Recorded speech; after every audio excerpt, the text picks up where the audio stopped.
নমস্কার। বিবিধের মাঝে দেখো মিলন মহান। আমরা সেই ভারতবাসী। দেবেশ ঠাকুরের লেখা ভারতবর্ষ কবিতাটি পাঠ করে শোনাচ্ছি।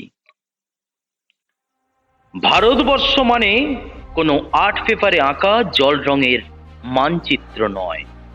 ভারতবর্ষ মানে শুধু হর্ষবর্ধন কিংবা বাবরের বিজয় বার্তা নয়। ভারতবর্ষ মানে বিজয় সিংহের সিংহল জয়ের ফ্যাসিস্ট গৌরব গাঁথা নয়।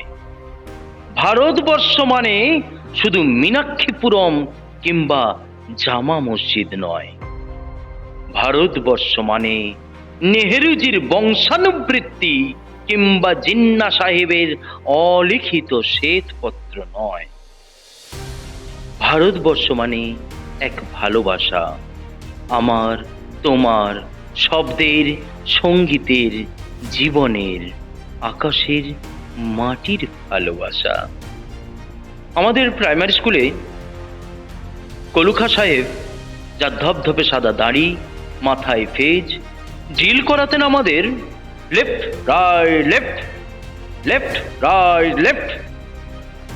সস্নে সতর্ক করতেন, বাপা সকল পার হাত মিলিয়ে মিলিয়ে ফেলো, পার হাত মিলিয়ে মিলিয়ে ফেলো। কলুখা সাহেবের গোরের মাটিতে আজ ফেরেশতার হাসি ভারতবর্ষের চিরাগ হয়ে জ্বলছে। বদ্রু মিয়ার হাতের কর্ণিকে শিব মন্দিরের গায়ে কত ফুল কাটা, আর তার জোগাড় হয়ে মশলা মাখছে ঈশান বাউরি। নিয়ামত শেখ আর গোকুল মাহাতো এক পাটাতনে ধান ঝাড়ে। সোনালী গোবিন্দ ভোগে খামারে ঠিকরে পড়ে সোনালী আলো।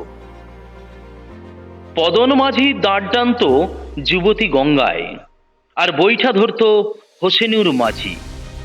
সামলে চলো মাঝি, ছামুতে কাঁচা খাঁকির গাং, চোরাবালির চর, আর ঘূর্ণি জলার ঘাট। সামলে চলো মাঝি। আমার ভারতবর্ষে কোনো গেরুয়া রাজনীতিবিদ কিংবা ইমামের নির্দেশিকা নেই।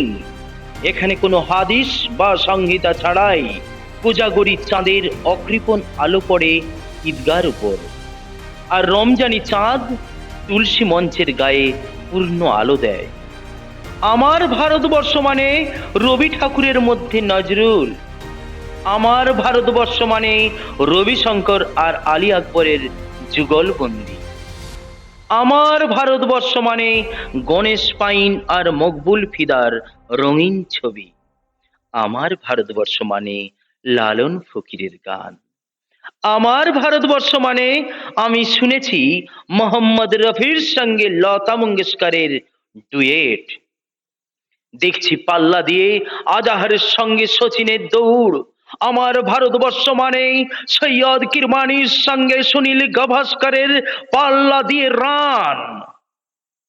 খেলার মাঠের প্রান্তে দাঁড়িয়ে শুনেছি নইমুদ্দিনের তদারকি চিৎকার, বিজয়ন, আকিল, কুলজিৎ, বাইচুং, মাঠটাকে আরো বড় করো, মাঠটাকে আরো বড় করো। মাঠ দিন দিন ছোট হয়ে যাচ্ছে, মাঠ দিন দিন ছোট হয়ে যাচ্ছে। মাঠটাকে আরো বড় করা দরকার, মাঠটাকে আরো বড় করা দরকার, অনেক অনেক অনেক বড়। নমস্কার।